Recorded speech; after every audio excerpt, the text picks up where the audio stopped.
नमस्कार। इस video tutorial में आपका स्वागत है। इसमें हम बात करेंगे queues in C++, specially queue as a linked list. Linked list implementation of queue के लिए हमें चाहिए एक लिंक्ड लिस्ट डेटा स्टोर करने के लिए। एक पॉइंटर फ्रंट हम डिक्लेयर करेंगे जो पॉइंट करेगा बिगनिंग ऑफ द क्यू पर, और एक पॉइंटर रियर डिक्लेयर करेंगे जो पॉइंट करेगा एंड ऑफ द क्यू पर। तो यहाँ पे आप लिंक्ड लिस्ट का स्ट्रक्चर देख सकते हैं। लिंक्ड लिस्ट एक नोड्स का कलेक्शन होता है। इस पार्ट हर एक इसको हम लोग एक नोड बोलते हैं। नोड के अंदर दो पार्ट्स होते हैं, डेटा पार्ट और लिंक पार्ट। डेटा पार्ट में हम कोई भी किसी तरह का भी डेटा स्टोर कर सकते हैं, और लिंक पार्ट एड्रेस कंटेन करता है नेक्स्ट नोड का। इस तरह से सभी नोड्स आपस में एक दूसरे से कनेक्टेड होते हैं। जब ये लिंक लिस्ट क्यू की तरह बिहेव करती है तो उस केस में हम दो पॉइंटर्स डिक्लेयर करते हैं। पहला पॉइंटर फ्रंट होता है जो बिगनिंग ऑफ द क्यू पर पॉइंट करेगा, और दूसरा पॉइंटर रियर होता है जो एंड ऑफ द क्यू पर या end of the link list को पॉइंट करेगा। लास्ट नोड के लिंक में हम नल स्टोर करते हैं जो इंडिकेट करता है कि ये आपकी लिंक लिस्ट यहाँ खत्म हो रही है।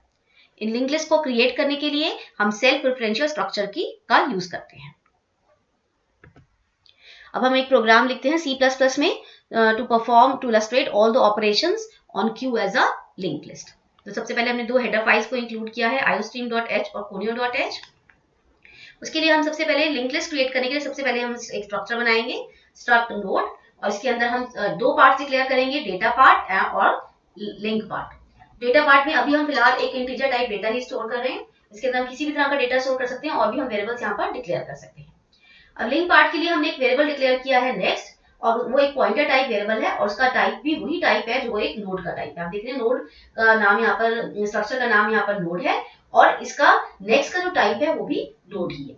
इस तरह के स्ट्रक्चर्स को हम सेल्फ रेफरेंशियल स्ट्रक्चर कहते हैं, जिसके अंदर एक पॉइंटर होता है जो स्ट्रक्चर के टाइप का ही होता है।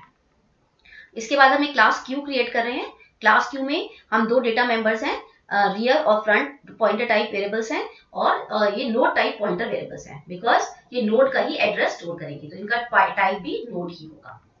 पब्लिक सेक्शन में हम लोग सबसे पहले कंस्ट्रक्टर बना रहे हैं जिसमें हम दोनों पॉइंटर्स को नल से इनिशियलाइज कर रहे हैं। इसके बाद हमने तीन फंक्शंस और डिक्लेयर किए हैं, Q insert, Q delete and Q display. Q insert में हम एक नोड क्रिएट कर रहे हैं, और उस नोड में एक हम टेम्परेरी वेरिएबल डिक्लेयर कर रहे हैं जिसमें पॉइंटर वेरिएबल है ऑफ टाइप नोड, और हम न्यू ऑपरेटर के through, temp is equal to new node से क्या होगा, न्यू एक ऑपरेटर है जो मेमोरी एलोकेशन के लिए यूज होता है। इसके अंदर वो यहाँ पर हम टाइप ऑफ मेमोरी देते हैं जितनी मेमोरी हमें एलोकेट करनी है। तो इस तरह जब हम न्यू नोड कहेंगे तो नोड टाइप की मेमोरी में बन जाएगी, एक स्पेस बन जाएगी, और उसका जो बिगनिंग का एड्रेस है वो रिटर्न होगा और वो टेम्प में स्टोर हो जाएगा। अब यहाँ पे हम डेटा इनपुट कराना है तो हम cin temp arrow डेटा करेंगे, तो इससे जो भी डेटा हम इनपुट कराएंगे वो नई नोड के डेटा पार्ट में स्टोर हो जाएगा। जो भी नोड हम क्यू में इंसर्ट करते हैं वो एंड में ही इंसर्ट होती है, इसलिए जो नई नोड बना रहे हैं उसके नेक्स्ट में हम नल से इनिशियलाइज कर देंगे, उसमें हम नल स्टोर कर देंगे क्योंकि ये लास्ट नोड ही होगी क्यू की। अब हम चेक करेंगे कि अगर हमारा रियर नल है, अगर रियर नल है तो इसका मतलब हमारी क्यू एम्प्टी है, और जो हम नई नोड डालने जा रहे हैं क्यू में वही हमारी फर्स्ट नोड है और वही लास्ट नोड है। इस केस में रियर और फ्रंट दोनों ही चेंज होंगे, और दोनों ही उस एड्रेस को कंटेन करेंगे जो हमारी नई नोड का एड्रेस है, और वो एड्रेस टेम्प में स्टोर है, इसलिए हमने लिखा है rear equal to temp and front equal to temp.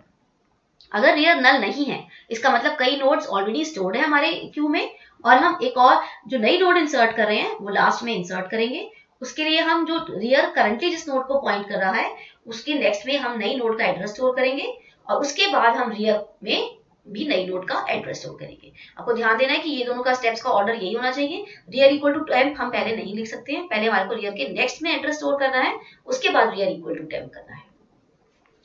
Delete operation देखते हैं। डिलीट में सबसे पहले हम ये चेक करेंगे कि फ्रंट नल तो नहीं है, क्योंकि अगर फ्रंट नल है तो उसका मतलब हमारी क्यू एम्प्टी है और उसमें से डिलीशन पॉसिबल नहीं है।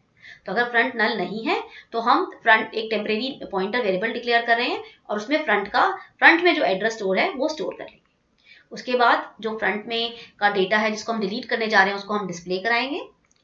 अब हम चेक करेंगे कि अगर फ्रंट इक्वल टू रियर है, अगर फ्रंट रियर है तो इसका मतलब क्यू में एक ही नोड है और उसको डिलीट करने से क्यू एम्प्टी हो जाएगी, और इसलिए इस केस में हम रियर को भी नल कर देंगे और फ्रंट को भी नल कर देंगे। अगर ये केस नहीं है इसका मतलब क्यू में बहुत सारी नोड्स ऑलरेडी हैं, और हम फर्स्ट नोड को डिलीट करने के लिए फ्रंट के अंदर नेक्स्ट नोड का एड्रेस स्टोर कर देंगे। तो इस तरह से फ्रंट नेक्स्ट नोड को स्टोर पॉइंट करने लगेगा, और पुरानी नोड को डिलीट करने के लिए जो पहले फर्स्ट नोड थी उसका एड्रेस हम टेम्प में स्टोर कर चुके हैं। देखिए यहाँ से हमने टेम्प में फर्स्ट नोड का एड्रेस स्टोर कर लिया था, तो जब हम डिलीट टेम्प करेंगे तो फर्स्ट नोड डिलीट हो जाएगी। ये बात आपको याद रखनी है कि जो भी नोड हम न्यू ऑपरेटर से क्रिएट करते हैं, एलोकेट करते हैं, जिस भी नोड को हम लोग मेमोरी एलोकेशन जब भी हम न्यू नोड से करते हैं, उसका डी एलोकेशन करने के लिए हमें डिलीट ऑपरेटर को यूज करना बहुत जरूरी है। अब डिस्प्ले फंक्शन में हम सबसे पहले फ्रंट नोड में जो भी एड्रेस स्टोर है, जो सबसे फर्स्ट नोड का एड्रेस स्टोर है, उसको एक टेम्परेरी पॉइंटर वेरिएबल में स्टोर कर देंगे, और हम एक लूप चलाएंगे जब तक टेम्प में नल नहीं आ जाता। हम टेम्प में जो डेटा स्टोर्ड है उसको डिस्प्ले कराएंगे, और उसके बाद temp is equal to temp arrow next लिखेंगे। इससे टेम्प के अंदर नेक्स्ट नोड का एड्रेस स्टोर हो जाएगा। तो ये लूप चलेगा, और जब हम नेक्स्ट टाइम सी आउट करेंगे तो नेक्स्ट नोड का डेटा डिस्प्ले होगा। इस तरह से ये लूप बार बार चलता रहेगा, और लास्ट में जब हम लास्ट नोड पर आ जाएंगे तो टेम्प में नल आ जाएगा और लूप एग्जिट हो जाएगा। मेन में हम सबसे पहले ऑब्जेक्ट बनाएंगे। Q1 हमने ऑब्जेक्ट बनाया है क्लास Q का, और एक टेम्परेरी वेरिएबल CH क्रिएट किया है। यहाँ पे हम मेन्यू डिस्प्ले करेंगे, I for insert, D for delete, S for display and Q for quit. User से चॉइस इनपुट कराएंगे, तो अगर चॉइस I है तो हम इंसर्ट Q इंसर्ट को कॉल करेंगे, अगर D है तो Q डिलीट को करेंगे, और S है तो Q डिस्प्ले को। अगर हम Q एंटर करेंगे तो हम क्विट कर जाएंगे। तो आइए डिटेल में समझते हैं इसको थोड़ा सा। हमने जो प्रोग्राम लिखा है जैसे एक बार देखते हैं। देखिए सबसे पहले हमने एक स्ट्रक्चर डिक्लेयर किया है, और स्ट्रक्चर का नाम हमने नोड दिया है। इसका नाम कुछ भी हो सकता है, यहाँ पे हमने इसका नाम नोड दिया है, और इसके अंदर हम डेटा स्टोर कर रहे हैं। जैसे खाली इंटीजर टाइप डेटा मैंने अभी स्टोर किया है, इसके अंदर आप किसी भी तरह का डेटा स्टोर कर सकते हैं। आप और भी कितने भी डेटा आप इसके अंदर स्टोर कर सकते हैं। और उसके बाद लास्ट इसके अंदर मैंने एक पॉइंटर वेरिएबल डिक्लेयर किया है, और उस पॉइंटर वेरिएबल का टाइप भी वही है जो स्ट्रक्चर का टाइप है। तो इसलिए इस तरह के स्ट्रक्चर्स को हम सेल्फ रेफरेंशियल स्ट्रक्चर कहते हैं। ये स्पेशल स्ट्रक्चर्स होते हैं जो पॉइंटर कंटेन करते हैं। देखिए पॉइंटर इसके अंदर है जो उन्हीं को पॉइंट करता है। देखिए पॉइंटर का टाइप भी वही है जो स्ट्रक्चर का नाम है, तो इसलिए इनको हम सेल्फ रेफरेंशियल स्ट्रक्चर कहते हैं। और सेल्फ रेफरेंशियल स्ट्रक्चर्स हमें यूज आते हैं लिंक्ड लिस्ट क्रिएट करने के लिए। उसके बाद हमने क्लास क्यू बनाई है जिसके अंदर दो डेटा मेंबर्स हैं, रियर और फ्रंट, जो कि पॉइंटर है, नोड टाइप के पॉइंटर्स हैं। पब्लिक में हमने एक कंस्ट्रक्टर डिक्लेयर किया है जिसके अंदर रियर भी नल है और फ्रंट भी नल है। और उसके बाद हमने तीन फंक्शंस करे हैं, Q insert, Q delete and Q display. अब एक एक फंक्शन को हम समझते हैं अच्छे से। जैसे इंसर्शन फंक्शन को हम पहले देखते हैं। इंसर्शन फंक्शन को हम देखते हैं तो सबसे पहले इसके अंदर हमने एक पॉइंटर टाइप वेरिएबल डिक्लेयर किया है जिसका टाइप नोड है। नोड स्टार्ट टाइम से वेरिएबल क्रिएट हो जाता है हमारा। फिर हमने लिखा है temp is equal to new node. अब न्यू एक ऑपरेटर है जो कि मेमोरी एलोकेशन के काम आता है। तो ये ऑपरेटर इस तरह की नोड टाइप की मेमोरी एलोकेट करेगा और उसका बिगनिंग का एड्रेस रिटर्न करेगा जो कि टेम्प में स्टोर हो जाएगा। तो जब हम सी इन टेम्प एरो डेटा करेंगे तो जो भी हम कीबोर्ड से डेटा इनपुट करेंगे वो टेम्प के डेटा वाले पार्ट में स्टोर हो जाएगा। जो भी हम नोड इंसर्ट करते हैं हमने पहले बताया कि वो लास्ट में इंसर्ट होगी, तो उसके नेक्स्ट में हम लोग नल डाल देंगे। अब हम चेक करेंगे कि रियर नल है या नहीं, क्योंकि अगर रियर नल है तो इसका मतलब क्यू एम्प्टी है, और जो नई नोड हम डाल रहे हैं वो हमारी फर्स्ट नोड है। तो वही हमारी फर्स्ट है और वही लास्ट है एक तरह से। तो रियर भी टेम्प हो जाएगा और फ्रंट भी टेम्प हो जाएगा, दोनों में उसी नोड का एड्रेस स्टोर हो जाएगा। अगर रियर नल नहीं है तो उस केस में हम रियर के नेक्स्ट में जो भी रियर जिस नोड को पहली लास्ट नोड को पॉइंट कर रहा है उसके नेक्स्ट में हम टेम्प डालेंगे, जिससे टेम्प उससे कनेक्टेड हो जाएगी, और उसके बाद हम रियर में नई नोड का एड्रेस डाल देंगे, जिससे हम रियर अब नई नोड को पॉइंट करने लगेगा। हम देखते हैं एक बार इलस्ट्रेशन के थ्रू कि इंसर्शन ऑपरेशन कैसे वर्क करता है। तो हम देखेंगे पहले फ्रंट नल है और रियर नल है। उसके बाद हमने ये स्टेटमेंट्स दिए हैं जिसमें हम एक नई नोड क्रिएट कर रहे हैं, node star temp, temp is equal to new node. तो देखिए आप एक नोड आपकी बन गई है इस तरह से, और टेम्प एक पॉइंटर है जिसके अंदर 100 स्टोर है, जिस 100 जो है इस नोड का बिगनिंग एड्रेस है। जब हमने सी इन टेम्प एरो डेटा किया तो डेटा जो सपोज मैंने 1 एंटर किया तो 1 इसके अंदर स्टोर हो जाएगा, और temp arrow next equal to null करने से इसके नेक्स्ट पार्ट में नल आ जाएगा। हम चेक करेंगे रियर नल है या नहीं, क्योंकि ये इसमें से या इसमें से एक ही स्टेटमेंट आपकी एग्जीक्यूट करेगी। तो अगर रियर नल है तो ये स्टेटमेंट एग्जीक्यूट करेंगी, और रियर नल नहीं है तो ये स्टेटमेंट एग्जीक्यूट करेंगी। हम देखेंगे यहाँ पर रियर हमारा नल है तो कंडीशन ट्रू है, तो ये वाली स्टेटमेंट एग्जीक्यूट करेगी। रियर भी टेम्प हो रहा है आप देखेंगे, और फ्रंट में भी टेम्प में जो एड्रेस स्टोर है वो स्टोर हो रहा है। तो टेम्प में 100 स्टोर है तो फ्रंट और रियर दोनों में 100 एड्रेस आ जाएगा। इसका मतलब फ्रंट और रियर इस नोड को, नई नोड को पॉइंट करने लगेंगे। अब नेक्स्ट में देखेंगे हमारा फ्रंट भी 100 है और रियर भी 100 है। अब हम एक और नोड क्रिएट कर रहे हैं सपोज ये नोड हमने देखा क्रिएट करी, इसका बिगनिंग का एड्रेस सपोज 200 है जो टेम्प में स्टोर हो जाएगा। जब सिगिन टेम्प एरो डेटा करेंगे तो सपोज मैंने 2 इनपुट किया है, इंटीजर करना है मुझे तो मैंने 2 किया, तो 2 यहाँ पर स्टोर हो जाएगा। और temp arrow next equal to null करने से इस नए नोड के नेक्स्ट में नल स्टोर हो जाएगा। अब हम चेक करेंगे दोबारा से रियर नल है या नहीं, तो आप देखेंगे रियर अब 100 है, रियर नल नहीं है, तो ये स्टेटमेंट्स एग्जीक्यूट नहीं होंगी, ये वाली स्टेटमेंट एग्जीक्यूट होगी। देखिए इसमें क्या लिखा है, rear arrow next is equal to temp. Rear अभी रियर इनिशियली इसको पॉइंट कर रहा था, रियर के नेक्स्ट में अभी तक नल था, अब इसमें टेम्प आ जाएगा। टेम्प में आप देख रहे हैं 200 है, तो यहाँ पे हमारा 200 स्टोर हो जाएगा। तो आप देख रहे हैं यहाँ पे नए उसमें यहाँ पर 200 स्टोर हो गया है। और नेक्स्ट में हमने लिखा है रियर इक्वल टू टेम्प, पहले रियर में 100 था, अब रियर में 200 आ जाएगा। तो ये हमारा स्ट्रक्चर हो जाएगा लिंक लिस्ट का, फ्रंट में 100 ही रहेगा और रियर में 200 आ जाएगा जो एड्रेस है नई नोड का। अब हमारी करंटली फ्रंट की वैल्यू 100 है और रियर की 200 है।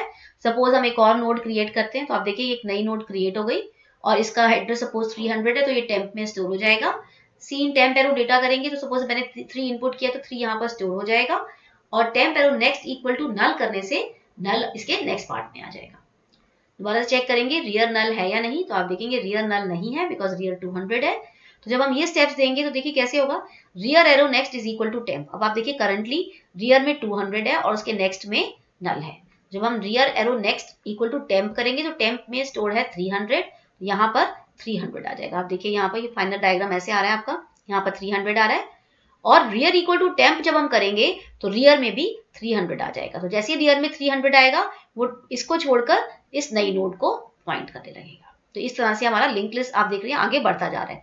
जो भी हम नोड अटैच कर रहे हैं वो लास्ट में आती जा रही है और रियर उसी नोड को पॉइंट कर रहा है। और इस नोड का कनेक्शन हमने इस तरह से कर दिया। इस नोड का एड्रेस आप देख रहे हैं इससे पहली वाली नोड में स्टोर हो गया है। तो फिर करंटली हमारा फ्रंट 100 है और रियर 300 है। अब हम समझते हैं डिलीट ऑपरेशन को एक बार फिर से। तो हम चेक करेंगे सबसे पहले डिलीट ऑपरेशन के लिए कि फ्रंट नल है या नहीं, क्योंकि अगर फ्रंट नल है इसका मतलब क्यू हमारी एम्प्टी है और इस केस में हम डिलीशन ऑपरेशन परफॉर्म नहीं कर सकते हैं। अगर फ्रंट नल नहीं है तो हम एक temporary pointer variable of type node create करेंगे और उसके अंदर फ्रंट का एड्रेस स्टोर करेंगे। उसके बाद हम इसका जो फ्रंट नोड पे एड्रेस डेटा स्टोर्ड है उसको डिस्प्ले कराएंगे। ये स्टेप मैंने पहले ही बताया था, मैंडेटरी नहीं होता है। अब हम चेक करेंगे फ्रंट रियर है या नहीं, क्योंकि अगर फ्रंट इक्वल टू रियर है तो इसका मतलब क्यू में एक ही नोड है और जब इस नोड को हम डिलीट करेंगे तो हमारी क्यू एम्प्टी हो जाएगी। तो इस केस में हम फ्रंट को भी नल कर देंगे और रियर को भी नल कर देंगे। और अगर फ्रंट रियर नहीं है तो हम एल्स केस पे आ जाएंगे। इसका मतलब हमारी लिंक लिस्ट में बहुत सारी नोड्स है और फर्स्ट नोड को डिलीट करने के लिए हम front is equal to front arrow next करेंगे। इसका मतलब फ्रंट अब नेक्स्ट नोड को पॉइंट, सेकेंड नोड को पॉइंट करने लगेगा। और डिलीट टेम्प करने में आप देख रहे हैं टेम्प में हमने पहले ही फ्रंट का एड्रेस स्टोर कर लिया था जो कि फर्स्ट नोड थी। जब हम डिलीट टेम्प करेंगे तो जो मेमोरी हमारी फर्स्ट नोड को एलोकेटेड थी वो डी एलोकेट हो जाएगी। तो एक बार इसका पिक्टोरियल रिप्रेजेंटेशन देखते हैं। तो देखिए पहले हमने एक नोड ये लिंक लिस्ट बनाई थी जिसमें फ्रंट हमारा 100 था और रियर 300 था। आप ये देख रहे हैं यहाँ पे ये लिंक लिस्ट बनी हुई है जिसमें फ्रंट 100 है और रियर 300 है। हमने फर्स्ट स्टेप दिया है node star temp is equal to front. इससे क्या होगा, टेम्प एक वेरिएबल क्रिएट हो रहा है और उसमें फ्रंट का एड्रेस, फ्रंट में जो स्टोर है एड्रेस वो स्टोर हो रहा है। तो आप देखेंगे फ्रंट में 100 स्टोर है तो टेम्प में भी 100 स्टोर हो जाएगा। इस तरह से टेम्प भी इसी नोड को पॉइंट कर रहा है। अब हम चेक करेंगे कि फ्रंट इक्वल टू रियर है या नहीं। तो आप देख रहे हैं फ्रंट एंड रियर इक्वल नहीं है। तो अगर फ्रंट इक्वल टू रियर नहीं है तो ये वाला सेट ऑफ स्टेटमेंट एग्जीक्यूट होगा और फ्रंट और रियर इक्वल है तो ये स्टेटमेंट एग्जीक्यूट होंगे। तो इस केस में फ्रंट रियर नहीं है तो हम देखेंगे ये स्टेटमेंट एग्जीक्यूट हो रही है। इसमें लिखा है front is equal to front arrow next. तो इस वाले पार्ट को हम देखते हैं। फ्रंट में अभी वैल्यू है 100 तो 100 के नेक्स्ट में क्या स्टोर है 200। आप देखिए तो ये 200 जो है अब फ्रंट में स्टोर हो जाएगा। तो जैसे ही फ्रंट 200 होगा front will start pointing to this node. देखिए फ्रंट इसको पॉइंट करने लगेगा और ये नोड आपकी डिस्कनेक्ट हो जाएगी एक तरह से। और जब हम डिलीट टेम्प करेंगे तो उस टाइम पर ये नोड आपकी इसका जो मेमोरी एलोकेशन है वो डी एलोकेशन हो जाएगा और ये मेमोरी में से डिलीट हो जाएगी। अब एट प्रेजेंट हमारा फ्रंट 200 है और रियर 300 है। अब देखिए ये हमारा इस तरह से डायग्राम है। जब हम node star temp is equal to front करेंगे तो टेम्प में भी फ्रंट में जो एड्रेस स्टोर्ड है वो स्टोर हो जाएगा। देखिए टेम्प में भी 200 है और फ्रंट में भी 200 है, दोनों ही फर्स्ट नोड को पॉइंट कर रहे हैं। अब हम चेक करेंगे फ्रंट इक्वल टू रियर है या नहीं। तो आप देखिए फ्रंट 200 है और रियर 300 है, दे आर नॉट इक्वल। सो ये स्टेटमेंट एग्जीक्यूट होगी। फिर से समझते हैं इसको। पहले हम फ्रंट एरो नेक्स्ट देखेंगे, ये क्या है। फ्रंट देखिए 200 है, 200 के नेक्स्ट में क्या स्टोर्ड है, 300। 200 इस नोड का एड्रेस है और इस नोड के एड्रेस में 300 स्टोर्ड है। तो ये 300 अब आपका फ्रंट में स्टोर हो जाएगा। जैसे ये 300 फ्रंट में स्टोर होगा तो फ्रंट इसको इस वाली नोड को, जो थर्ड नोड है, इसको पॉइंट करने लगेगा। देखिए अब रियर में भी 300 है और फ्रंट में भी 300 है। जब हम नेक्स्ट स्टेप लिखेंगे डिलीट टेम्प, डिलीट टेम्प करने से जो 200 मेमोरी एड्रेस पे जो नोड स्टोर्ड है, ये वाली जो नोड है, इसकी मेमोरी डी एलोकेट हो जाएगी। इसका मतलब ये नोड मेमोरी में से डिलीट हो जाएगी। अब इस टाइम हमारा फ्रंट भी 300 है और रियर भी 300 है। जब हम node star temp is equal to front करेंगे तो टेम्प में भी फ्रंट का एड्रेस आ जाएगा जो कि 300 है। अब आप देखिए इस टाइम रियर, टेम्प और फ्रंट तीनों ही लास्ट नोड को पॉइंट कर रहे हैं। जब हम फ्रंट इक्वल टू रियर करेंगे तो हम चेक करेंगे तो हम देखिए फ्रंट इक्वल टू रियर है, कंडीशन ट्रू है। इस केस में ये स्टेटमेंट्स एग्जीक्यूट होंगी क्योंकि लास्ट नोड थी ये, आप देखिए लिंक लिस्ट की। और जब हम इसको डिलीट करेंगे तो फ्रंट भी नल हो जाएगा और रियर भी नल हो जाएगा। तो इस तरह से हमारी क्यू एम्प्टी हो गई, हमारी क्यू में कोई भी नोड नहीं है। तो आप देखिए लास्ट में फ्रंट भी नल है और रियर भी नल है। तो इस तरह से हमारे क्यू के ऑपरेशंस परफॉर्म होते हैं। और अगर आपको ये, मुझे लगता है कि आपको ये समझ आया होगा। अगर आपको ये वीडियो अच्छा लगा तो प्लीज़ मेरे वीडियो को थम्स अप दीजिए और आप मेरे यूट्यूब चैनल को भी सब्सक्राइब कर सकते हैं। Thank you.